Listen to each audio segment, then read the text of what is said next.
అందరికీ నమస్కారం. తెలుగు కథల నిలయం ఛానల్‌కి స్వాగతం. కోడూరి కౌసల్యాదేవి గారు రచించిన ఒక చక్కటి కథ విందామండి. రాణీ రాణీ సంతోషాతిరేకంతో కేక వేస్తూ జబర్దస్తిగా వచ్చాడు మధు. ఏమిటా హడావుడి? రాణి పలికేలోగానే హాల్లో ఉన్న కమలమ్మ చిరునగవుతో ప్రశ్నించింది. నాకు ప్రమోషన్ వచ్చిందమ్మా. మా బ్రాంచ్ ఆఫీస్‌కు వారం రోజులలో మద్రాసుకు వెళ్ళిపోవాలి ఉత్సాహంగా చెప్పాడు మధు. తల్లి వదనం ఆనంద వికసితమైంది. బావుంది నాయనా. ఇంతకు ఇదంతా నీ భార్య అదృష్టం. రాణి పాదమహిమ. ఏడాదిలోనే పరీక్ష పాసవటం, చక్కటి ఉద్యోగం, ప్రమోషన్ అన్నీ కూడా. ఊ. తల్లి మాటలను సగంలోనే త్రుంచేశాడు మధు నిష్ఠూరంగా. ఎప్పుడేది చెప్పవచ్చినా నువ్వింతే. ఉత్సాహమంతా చంపేస్తావ్ విసుక్కుంటూ వెళ్ళిపోయాడు గదిలోకి. అయ్యో! ఇప్పుడు నేనేమన్నానని? అనే తల్లి మాటలు వినిపించుకోకుండానే గదిలో నుండి అంతా వింటూనే ఉన్న రాణి కంగ్రాచ్యులేషన్స్ అండీ అంటూ సంతోషంగా ఎదురు వెళ్ళింది అప్పుడే లోనికి వస్తున్న భర్తకు. ఊ. విసుగు, కోపం ప్రస్ఫుటమయ్యాయి మధు స్వరంలో. ఏం ఉద్యోగమేదో నీకే వచ్చినంత గర్వంలో ఉన్నావే? హేళనగా ఉన్న ఆ క్రోధ స్వరానికి నివ్వెరపోయి నిశ్చేష్టయై నిలబడింది రాణి. సినిమా నటనలు నా దగ్గర ప్రదర్శింపనక్కరలేదు. కానీ కాస్త కాఫీ పడే ముఖాన కటువుగా అని ముఖానికి దినపత్రిక అడ్డుపెట్టి కూర్చున్నాడు మధు. ఏమంత ఆగ్రహం? అంత సంతోషంగా వచ్చి ఇంతలో ఇలా మారిపోయారేమిటి? కాఫీ అందిస్తూ మెల్లని స్వరాన ప్రశ్నించింది రాణి. అతడి నుండి సమాధానం లేదు. సినిమాకు వెళదాం సిద్ధంగా ఉండమని చెప్పారు మర్చిపోయారా? మృదువుగానే అడిగింది. అవునవును. మిమ్మల్ని సినిమాలకు, షికార్లకు తిప్పే నౌకర్ల క్రింద మీ షోకుల నిమిత్తం డబ్బు సంపాదించే యంత్రాంగాలుగా దిగజారిపోతున్నారు మగవాళ్ళు ఆనాటికానాడు. ఛీ! ఎంత హీనమైపోయింది మగవాడి గతి! అతడి ఆవేశ ధోరణికి, అర్ధసందర్భాల కేకలకు మౌనంగా నిలబడిపోయింది రాణి. నవ్వుతూ వచ్చిన వాడివి అంతలోనే అలా మారిపోయావేమిట్రా? ఇంతకు నేనేమన్నానని? అంటూ కమలమ్మ ప్రవేశించింది. పోనీలెండత్తయ్యా. ఎందుచేతనో విసుగ్గా ఉన్నారు. మనం ఇంకా విసిగించడం దేనికి? అంటూ మెల్లగా అక్కడి నుండి తప్పుకొని చూసింది రాణి. అంతలో భర్త మాటలు ఆశని పాతాలలో తగలడంతో వేస్తున్న అడుగు వెనుకకు తీసుకుంది. రాత్రింబవళ్ళు చచ్చి చచ్చి నిద్రాహారాలు లేకుండా చదివి పాసైతే అది నీ చలవా? చచ్చి చెడి ఉద్యోగం సంపాదించుకుంటే అది నీ అదృష్టమా? గొడ్డు చాకిరీ చేసి ఆఫీసర్ అభిమానం సంపాదించి ప్రమోషన్ తెచ్చుకుంటే అది నీ మహిమా? అవునా? ఆ మాట నేనన్నానా? హీనస్వరంతో ప్రశ్నించింది రాణి. అంటేనేం అనిపిస్తేనేం చీత్కారం చేస్తూ నిష్క్రమించాడు. అత్తాకోడళ్లకు అవగతమైంది అతడి ఆగ్రహ కారణం. వాడి వట్టి అహంభావమ్మా. ఏమీ అనుకోకమ్మా రాణి అన్నది ఓదార్పుగా కమల చిన్నబోయిన కోడలి వదనం చూస్తూ. పోనీ ఆయనకు కోపం వచ్చే మాటలు మీరు అనడం దేనికత్తయ్యా? ఆయన చెప్పినట్లు శ్రమపడ్డారేమో ఫలితం కనిపిస్తున్నది. ఇందులో నాదేముంది అన్నది రాణి. కమలమ్మ ఏమీ మాట్లాడలేదు. ఆమెకు తెలుసు కోడలి మనసు. ఇల్లు చాలా బాగుంది అన్నది మద్రాసులో ఇల్లు కుదిరిన తర్వాత వచ్చిన రాణి. ఆ. మరి మన సెలక్షన్ ఏమనుకున్నావ్? అద్దె కాస్త ఎక్కువైపోతే పోయిందిలే అన్నాడు సగర్వంగా మధు. మర్నాడు ఆఫీసు నుండి ఉత్సాహంగా ఇల్లు చేరిన భర్తతో చూడండి నేను ఎంత అందంగా అలంకరించానో ఇల్లంతటను. మీరు మహా మీ సెలక్షన్కే మురిసిపోయారు అన్నది రాణి.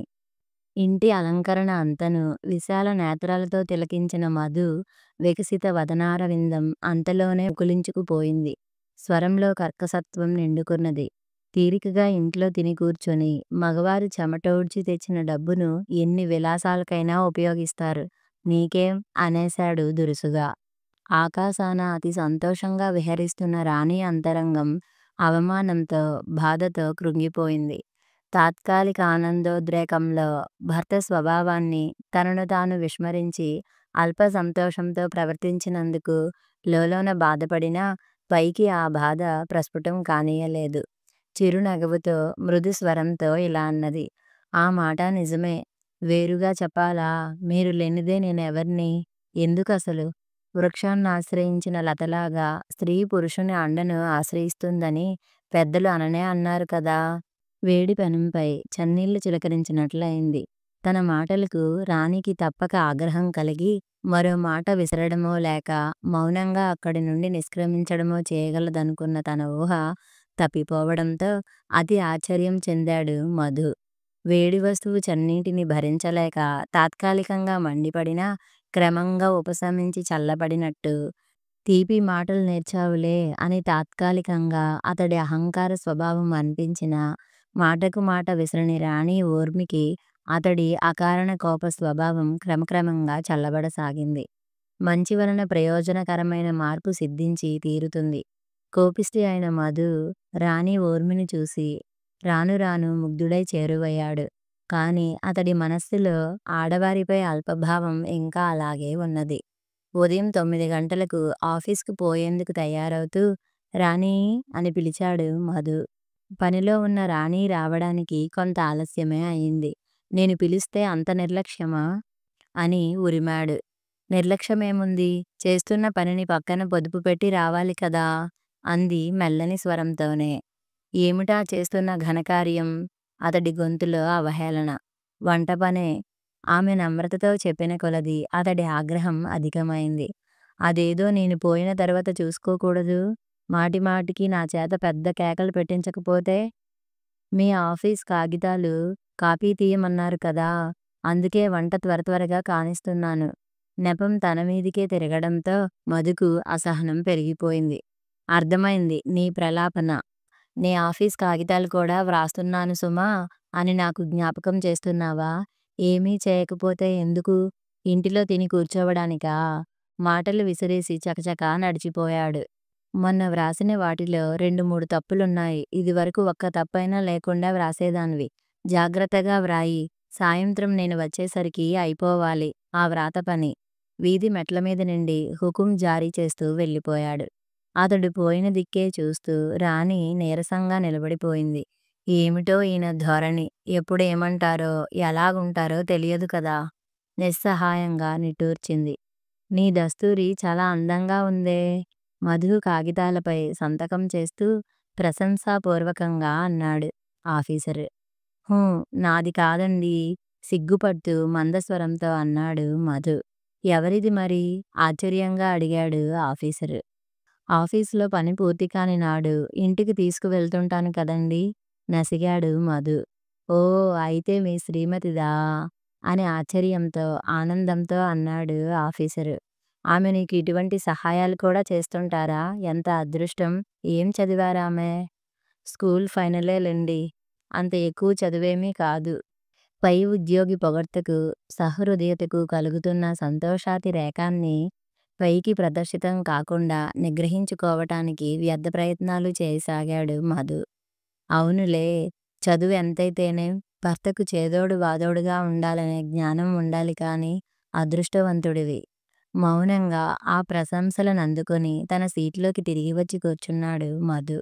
కాని తను చేస్తున్న పనిపై మాత్రం దృష్టి నిలపలేకపోయాడు. ఆఫీసరు పొగడ్తలు అతడిలో అనేక ఆలోచనలు రేకెత్తించాయి. అడుగడుగునా ప్రతి పనిలోనూ తనకు రాని సహాయం ఉంటుంది. ఇంటి పని అంతనూ గాక తన పనిలో కూడా 3 వంతుల వరకు ఆమె చేసుకుపోతుంది. తనకు అవసరమైన కాగితాలు, ఉత్తరాలు వ్రాస్తుంది. పేపరు చదివి వినిపిస్తుంది. ఇంటినంతను శుభ్రంగా ఉంచుతుంది. ఒకటేమిటి, తనకు ఏ ఏ వేళలలో కావలసిన సౌకర్యం ఆయా వేళలలో సిద్ధంగా లభించుతుంది. అయితే ఏమిటి అందులో విశేషం? ఆడవాళ్ళ పనే అది కదా! ఎందరో ఆడవాళ్ళు ఉద్యోగాలు కూడా చేస్తున్నారు. ఇక అటువంటప్పుడు రాణి గొప్ప ఏముంది? నేను సంపాదిస్తుంటే హాయిగా ఇంటి పట్టున కూర్చొని అనుభవించుతున్నది. ఇది అనాది నుండి ఎందరో స్త్రీలు చేస్తున్నదే. దీనిలో ప్రత్యేకత ఏముంది? ఆ, ఏదో ఆఫీసర్ అన్నాడు. దాని గురించి నాకింత ఆలోచనలేమిటి?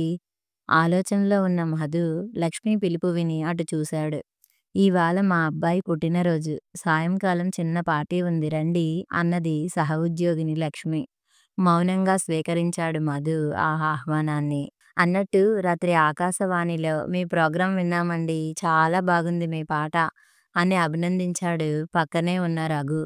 థాంక్స్ అంటూ నవ్వింది లక్ష్మి. నిజానికి మీరు అభినందించవలసింది నన్ను కాదు, నా భర్త శేఖర్‌ని. నాకు అడుగడుగునా ఆయన ప్రోత్సాహం, సహాయం ఉంటాయి. అందుకే సుఖంగా ఇటు ఆయనతో సమంగా ఉద్యోగం చేస్తూ, అటు గాన కళాభివృద్ధి చేసుకుంటూ హాయిగా సంసారం చేస్తున్నాను. ఆర్థికంగా కానీ, మరే విధంగా కానీ ఎటువంటి లోటు లేకుండా గడిచిపోతుంది అన్నది. రఘు అన్నాడు. ఏదో అంటారు కానీ, మీ కృషి తెలివి లేనిదే ఆయన ప్రోత్సాహమేం చేయగలదు చెప్పండి? లేదండీ. పొరబడుతున్నారు. అనుక్షణం వారి పనులలో నేను సాయం చేస్తాను. నా పనులలో ఆయన సహాయం, సహకారం, ప్రోత్సాహం ఉంటాయి. నా స్నేహితులనేకమంది సంసారాలలాగా అల్పాధిక్య భావాలు, అపార్థాలు, అసంతృప్తులు మాకు లేవు. అందుకే నిర్విచారంగా, నిర్మలంగా ఉంటుంది మాకు. మా మా విద్యలలో, వృత్తులలో నిర్విచారమయి కృషి సల్పుతాం. ఫలితాలు ఫలవంతంగా ఉంటాయి. అందుకే నేనెప్పుడూ నా విషయమైన అభినందనలు మా వారికే చెందాలని సగర్వంగా అంటుంటాను. ఏ వ్యక్తి తెలివితేటలకైనా దోహదమిచ్చే భాగస్వామి లేనిదే రాణింపు ఉండదు. మేలిమి జాతి సువర్ణమైన మెరుగులు దిద్దేవారు లేనిదే ప్రకాశింపజాలదు కదా!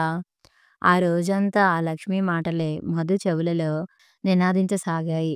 తనకింతకాలం తెలియని విషయమేదో నేను హఠాత్తుగా తెలియనేర్చుకున్నట్టు అంతరంగంలో అస్పష్టంగా అనిపించింది.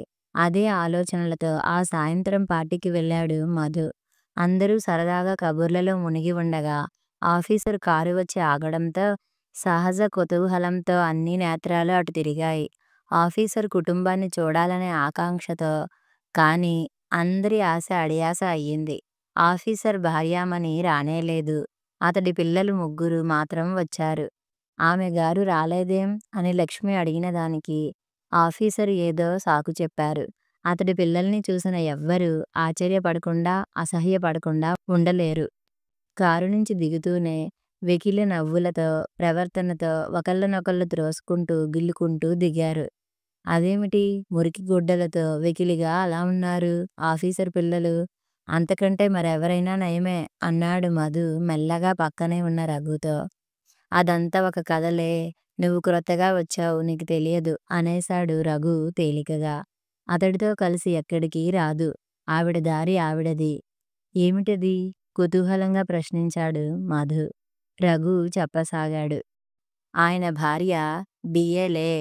ఆ అహంకారము, టీవీ మినహా తెలివి ఏ కోశానా లేదావిడకు. ఈయన పాపం పగలంతా ఆఫీసులో పడి ఉంటాడు. ఆవిడ విలాసాలు, విహారాలతో ఆమె నిశ్చింతగా తిరుగుతుంది. పిల్లలను పెంచడం తెలియదు. బుద్ధి నేర్పుకోవడం తెలియదు. అలా పిల్లలు వాళ్ళ మటుకు వాళ్ళు గాలికి, ధూళికి పెరిగి అలా అందరి హేళనలకు గురి అవుతారు పాపం. చూస్తున్నావా వారి వాలకాలు, దుస్తులును? ఈయన జీతమంతా ఆవిడ చేతిలో పోస్తే ఆవిడకు అవసరాలకు ఖర్చు చేసుకోవడం రాదు. చుట్టూ అప్పులు, అవహేళనలు. ఒక్క మాటలో చెప్పాలంటే తెలివిగా సంసారం చేయడం రాదు. ఫలితంగా అనేక అనర్థాలు అంటూ ముగించాడు రఘు. పాపం ఆఫీసర్ మాత్రం చాలా తెలివైనవారు, ఉదారులు అంటున్న మధు సానుభూతితో. అవునయ్యా! కానీ ఏం లాభం? ఆ తెలివిని నిలువునా నాశనం చేసే వాళ్ళున్నప్పుడు. అందుకే తెలివి ఉన్నప్పటికీ అది రాణింపచేసే దోహదకారులుండాలి. చూడు, ఒక జ్యోతి వెలుగుతుంటే ఆ జ్యోతి ప్రకాశాన్ని చూసి మురుస్తారు కానీ దాని గురించి లోతుగా ఆలోచిస్తే జ్యోతిర్మయ మెరుపులతో పరిసరాలు ప్రకాశవంతమవుతాయి. దశదిశలా తన కాంతులను వెదజల్లే ఆ దీపశిఖను చూసి మురిసేవారు, ఆరాధించేవారు ఆ వత్తికి, తైలానికి ఆధారభూతమై నిలిచి వాని భారాన్ని భరిస్తూ అజ్ఞాతంగా పడి ఉండే ప్రమిద ప్రాముఖ్యం ఎంతో గుర్తించగలరా? తనకు నిశ్చలమైన ఆధారపీఠం ఆ ప్రమిద అనే సంగతి ఆ జ్యోతి అయినా గుర్తించగలదా? రఘు మాటలతో మధు అంతరంగంలో జ్ఞానోదయమైనది. 1000 జ్యోతులు వెలుగొందినట్లయినది. తల్లి కమలమ్మ మాటలను, స్నేహితుడు రఘు మాటలను పోల్చి చూసుకున్నాడు మధు. ఇంటిడి పని చేయడమే కాక తనకు పరీక్షలలో నోట్సు వ్రాసిపెట్టడం, తనతో పాటు మేల్కొని నిద్రపోనీయకుండా హెచ్చరిస్తూ, కాఫీ అందిస్తూ, దగ్గరుండి చదివించడం, తాను చదువుతూనే నిద్రపోతే పుస్తకాలు జాగ్రత్త చేసి లైటు తీయడం, తిరిగి ఉదయమే మేల్కొలిపి చదివింపచేయటం, ప్రస్తుతం తన ఆఫీసు పనులలో కూడా సాధ్యమైనంత తోడ్పడడం, తనకు అనుగుణంగా నడుచుకుంటూ, తన సంపాదనను పొదుపుగా ఖర్చు చేసి, ఆదా చేస్తూ, తనకెటువంటి విచారమూ కలుగకుండా సుఖమయ జీవితం సాగించేందుకు తోడ్పడుతున్న భార్య రాణి ప్రాముఖ్యత ఎంతో ఈ క్షణంలో గుర్తింపు కలిగింది. రఘు మాటలు నిజం. నిశ్చయంగా నిలబడి వెలుగొందడానికి జ్యోతికి తనను తైలాన్ని సహనంతో భరించి నిలబెట్టే ప్రమిద అత్యవసరం. కొడిగట్టకుండా మధ్య మధ్య ఎగద్రోయడానికి చిన్న పుల్ల అవసరం. అవి అత్యల్పంగా కనిపించినా అవి లేనిదే జ్యోతి లేదు. భార్యాభర్తల నడుమ సంబంధం కూడా అంత బలిష్టమైనదే. అడుగడుగునా చేదోడు వాదోడుగా ఉండే జీవిత భాగస్వామి లేనిదే వ్యక్తి విలువ రాణింపజాలదు. అజ్ఞాతంగా పడి ఉండే ఆ వ్యక్తి యొక్క అపారమైన విలువ ఎప్పుడో ఒకప్పుడు గుర్తింపబడక తప్పదు. పూర్తిగా అహంకార దూరమైన మనస్సుతో ఇల్లు చేరిన అతడు భార్య రాణితో అనుదినంలాగా ధుమధుమలాడుతూ ప్రవర్తించలేదు. రాణీ, ఇంతకాలం నిన్ను నొప్పించినందుకు మన్నించు. ఇక ఎన్నడూ నీకు కష్టం కలుగనీయను. నా జీవన జ్యోతికి నీవే ప్రాణం అని అకారణంగా ఒలకబోస్తున్న భర్త అసాధారణ అనురాగానికి సంతోషాతిరేకంతో మాట్లాడలేకపోయింది రాణి. ప్రతి పని ఫలితము తన ప్రయోజకత్వంగానే గుర్తింపబడాలంటూ అందుకు భిన్నంగా ప్రవర్తించిన వారిని ఎటువంటి మాటలతోనైనా అవమానించడానికి వెనుకాడని అతడు ఇంత త్వరలో ఇలా మారగలడని ఆమె ఎన్నడూ అనుకోలేదు. కథ సమాప్తం.